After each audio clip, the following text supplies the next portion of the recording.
Briefing pour le programme Tour de piste 1 pour la formation pratique au PPL et au LAPL. Nous allons voir dans ce cours l'approche à 1,3 de VS et l'approche interrompue. Le programme Tour de piste 1 s'intègre dans la première phase de la formation, Mania Tour de piste. Les trois objectifs de ce programme sont d'exécuter un tour de piste publié, de travailler la technique d'atterrissage et l'arrondi, et enfin de maîtriser le rayon de virage en fonction de l'inclinaison et de la vitesse pour effectuer des interceptions d'axe.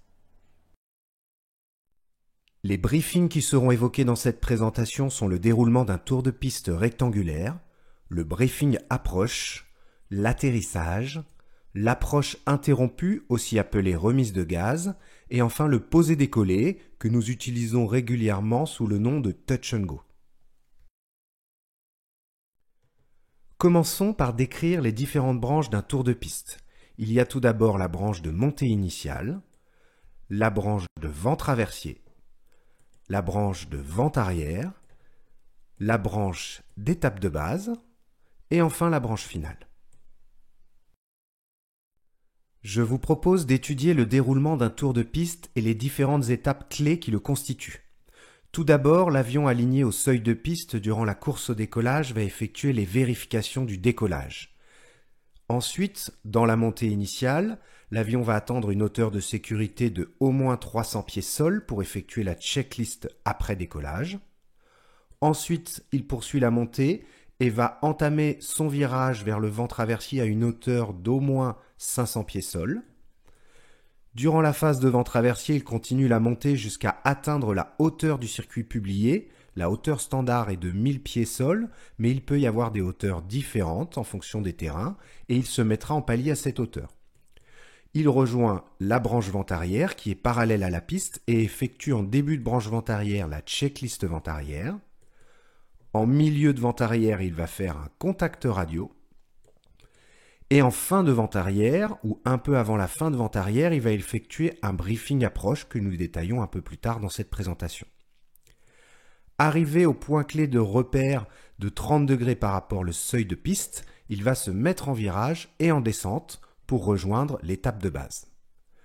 Avec un peu d'anticipation, il va tourner pour intercepter l'axe de la branche finale et effectuer la checklist finale.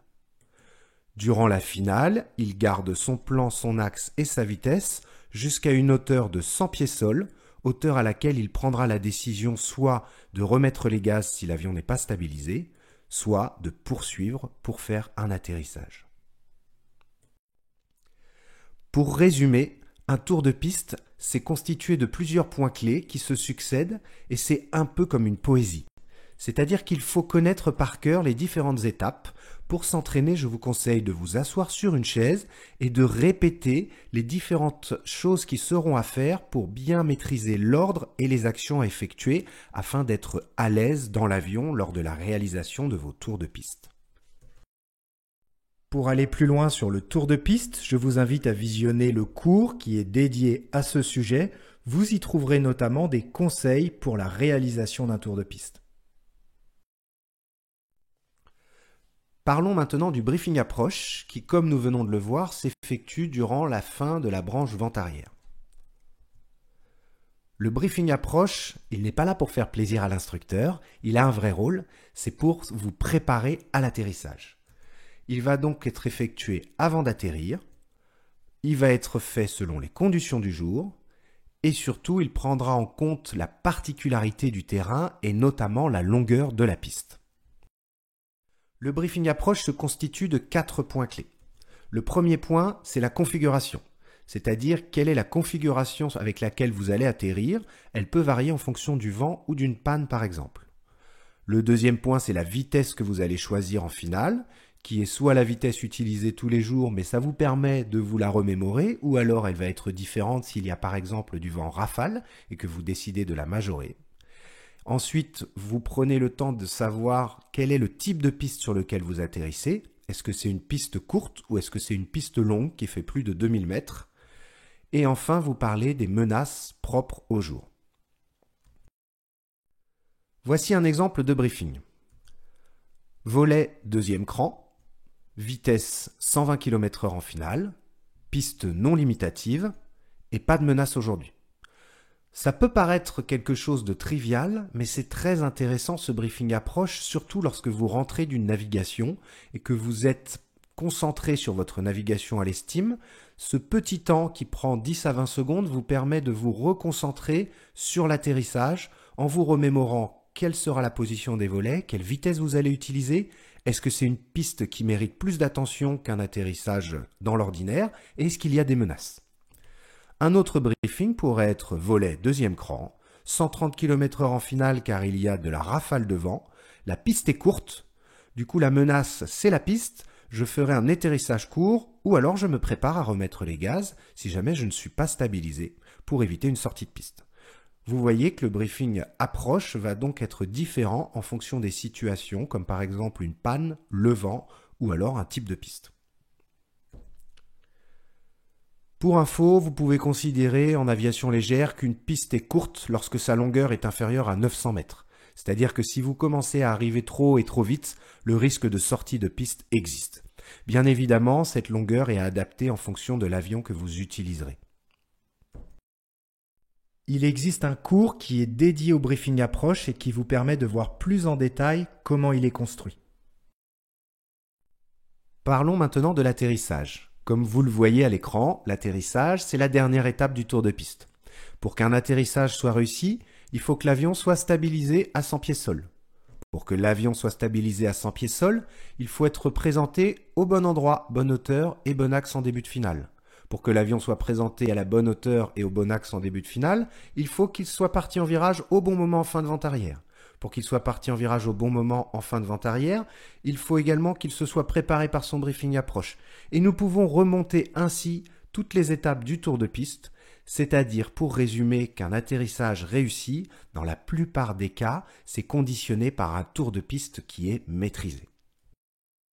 Regardons un peu plus en détail l'atterrissage. Sur un plan d'approche standard, l'avion qui est sur un plan d'approche de 3 degrés ou de 5% passera à 600 pieds sol à une distance de 2 nautiques et à 300 pieds sol à une distance de 1 nautique. Vous voyez à peu près à quoi correspond la piste lorsqu'elle est vue d'un avion qui est sur le bon plan en finale. L'avion va donc descendre, se rapprocher de la piste, vous arriverez finalement à cette position où vous êtes au-dessus de la piste et vous passez dans une phase où vous allez faire l'arrondi. L'arrondi, en gros, c'est le moment à partir duquel vous décidez de casser légèrement votre pente et où votre regard va changer pour ne plus regarder la piste dans son ensemble, mais loin devant pour venir rechercher le contact avec le train d'atterrissage sur la piste.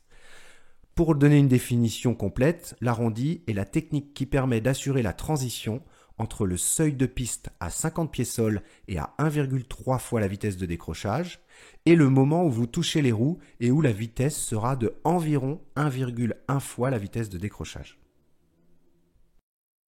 Je vous propose tout d'abord de décomposer les actions entre le moment où vous passez le seuil de piste à 50 pieds et le moment où vous allez toucher la piste un peu au-delà du point d'aboutissement. Tout d'abord, c'est un ordre de grandeur, aux alentours de 25 pieds vous débutez la réduction, puis rapidement, aux alentours de 10 pieds, environ 3 mètres, vous commencez l'arrondi. Commencer l'arrondi, ça veut dire casser un petit peu cette pente de descente pour avoir une vitesse verticale plus faible au moment où vous touchez le sol, au moment du toucher des roues. Comme vous le voyez sur l'écran, eh bien, il y a une phase de décélération en vol et une phase de décélération au sol. La phase de décélération au sol est beaucoup plus efficace puisque vous pouvez notamment utiliser les freins. Regardons maintenant vos actions de pilote sur ce plan en très courte finale entre 50 pieds sol et le point d'aboutissement. Nous venons de le voir, lorsque vous arrivez environ à 25 pieds sol, vous commencez la réduction de puissance progressivement, puis à quelques mètres, une dizaine de pieds, vous débutez l'arrondi. Le début d'arrondi vous impose un changement dans votre regard. Vous regardiez jusque-là le point d'aboutissement et votre arrivée sur le plan, et à partir de l'arrondi, vous regardez loin devant. En regardant loin devant, vous allez évaluer le rapprochement du sol. C'est très important pour quantifier votre variation d'assiette à cabrer. Comme l'avion a commencé sa décélération, la perte de vitesse impose une perte de portance que vous compterez par cette variation d'assiette à cabrer. Et c'est en regardant loin devant que vous allez pouvoir évaluer si cette action à cabrer est suffisante ou insuffisante. Ensuite, vous allez continuer votre variation à cabré progressive en regardant loin devant et vous allez finir en touchant le sol à un taux de chute qui est réduit et sur le train principal. Sur un avion à train tricycle, l'objectif est de toucher sur le train principal. Pour cela, il faut bien réduire les gaz et faire la variation progressive d'assiette à cabré durant la phase de l'arrondi en regardant loin devant. Un avion à train classique ou à roulette de queue, il y a deux techniques d'atterrissage. Il y a la technique d'atterrissage avec une assiette à cabré, dit technique d'atterrissage 3 points. Vous avez les deux roues du train principal et la roue du train de queue qui touchent, 3 roues, 3 points. Et vous avez la technique dite d'atterrissage de piste uniquement avec le train avant, qui est un peu plus délicate et qui se pratique en général plus tard durant la formation. Parlons maintenant de l'approche interrompue ou de la remise de gaz, qui est la décision d'interrompre un atterrissage en finale et de se représenter pour un tour de piste ou éventuellement pour retourner en local de circuit. Il y a deux choses à maîtriser dans la remise de gaz. Premièrement, c'est les actions à effectuer, car souvent on est un peu pris par surprise. Et deuxièmement, ce qui est très important, c'est la prise de décision, c'est-à-dire décider de remettre les gaz pour la sécurité. Pour parler des actions à effectuer dans la remise de gaz, commençons à imaginer un pilote qui est en finale, avec la piste devant lui et qui, pour une raison, décide de faire une approche interrompue. Les deux premières actions qui doivent être des actions réflexes et qu'il est important de connaître par cœur pour les appliquer sont assiette d'approche interrompue, cela correspond environ à la moitié de l'assiette de montée, comme vous le voyez à l'écran à droite, et ensuite puissance de décollage. C'est quasiment simultané, mais attention à ne pas mettre la puissance de décollage dans un premier temps, car vous ne feriez que faire accélérer l'avion vers le sol. Le but, c'est vraiment de mettre l'assiette d'approche interrompue, c'est-à-dire en montée, avant de mettre une puissance de décollage. Une fois que vous avez effectué ces deux premières actions, vous stabilisez l'avion sur une légère phase de montée, concentrez-vous bien sur le pilotage, et il vous reste deux autres actions qui sont de mettre la réchauffe carburateur sur la position froid, afin de récupérer toute la puissance de l'avion, et ensuite de rentrer les volets sur la position décollage, en vous assurant d'une vitesse de sécurité minimum pour ne pas décrocher. C'est 1,2 fois la vitesse de décrochage de la prochaine configuration. Une fois que vous avez effectué ces 4 actions avec les deux premières actions réflexes assez rapides et ensuite lorsque l'avion est stabilisé, réchauffe carburateur et volet, vous vous retrouvez comme pour un décollage standard avec une puissance plein gaz et les volets sur la position décollage et vous pouvez poursuivre comme lorsque vous faites tous les décollages à l'identique. Finissons par quelques conseils sur cette trajectoire d'approche interrompue en commençant par revoir les 4 actions qui sont à l'écran.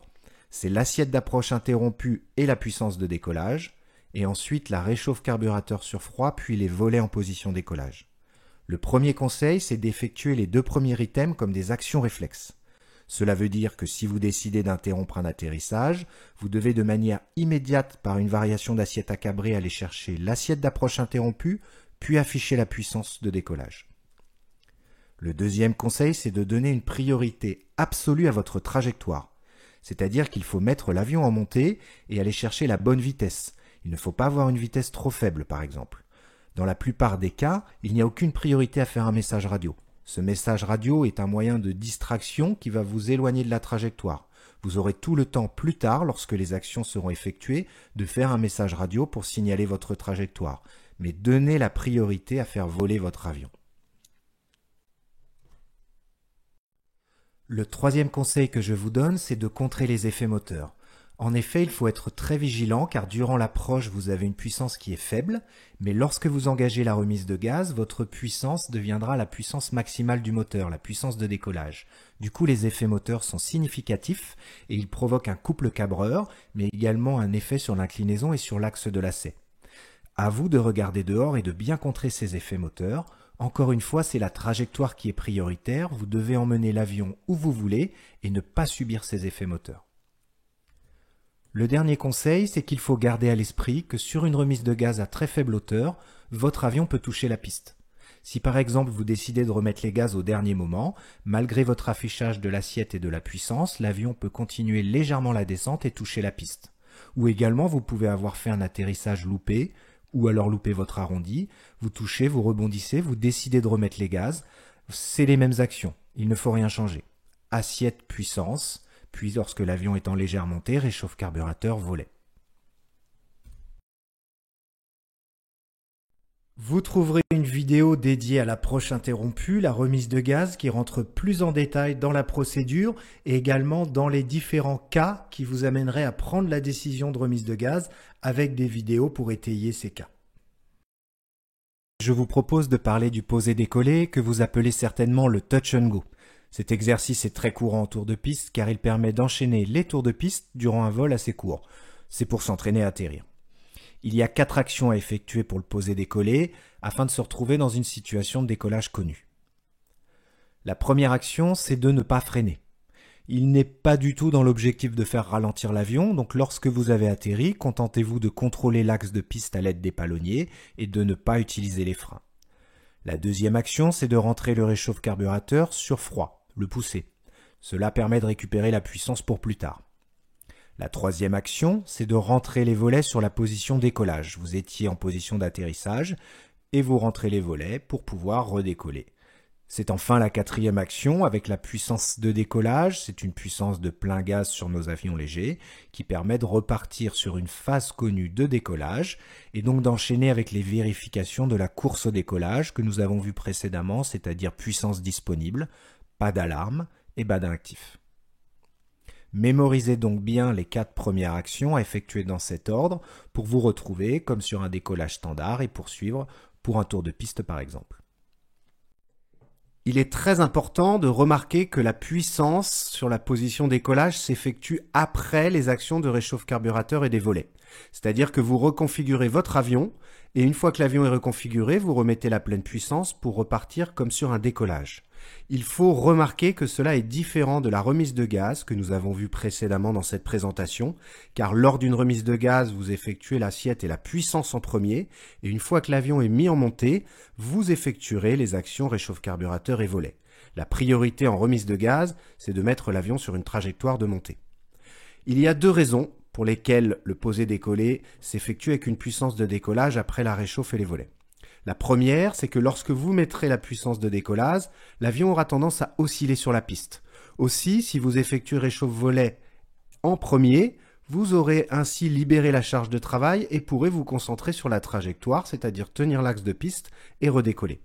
La deuxième raison, liée à la vitesse de l'avion lorsque vous effectuez un posé-décollé. Pour l'exemple du DR400-120, la vitesse en finale est de 120 km/h. Vous posez les roues environ à 110 km/h. Le temps d'effectuer les actions réchauffe et volet, votre avion va réduire, peut-être vers 90 km/h, perdre 20 km/h. Et ensuite, la phase d'accélération en affichant la puissance est très rapide, car en 10 km/h, vous atteignez la vitesse de rotation de 100 km/h. Donc c'est la raison pour laquelle il faut être libéré de la charge de travail de la réchauffe et des volets pour pouvoir piloter l'avion qui va redécoller très rapidement. Il existe un cas dans lequel vous pouvez décider d'arrêter le posé-décollé pour faire une remise de gaz. C'est par exemple le cas d'un avion qui pose long. Si vous posez long sur une piste qui est courte et que la vitesse n'aura pas forcément le temps de réduire puis de réaccélérer, vous décidez de ne pas faire un posé-décollé, mais une remise de gaz. Du coup, vous arrivez à mi-piste et tout de suite, vous remettez la puissance pour repartir avant la fin de piste. Vous faites puissance plein gaz, l'assiette de rotation pour repartir et puis la réchauffe carburateur et les volets. C'est la fin des briefings de ce programme Tour de piste 1. Vous avez 2 recherches personnelles à faire avant le vol. Tout d'abord, vous devez étudier le tour de piste publié sur la carte vague de votre terrain et réviser les checklists qui sont à effectuer en tour de piste, checklist montée, checklist approche et checklist atterrissage. Durant le vol, vous allez faire plusieurs exercices dont le briefing approche en vente arrière et 4 tours de piste. 3 avec posé-décollé, touch and go ou atterrissage complet et 1 avec approche interrompue. C'est la fin de ce programme Tour de piste 1. Je vous souhaite un très bon vol.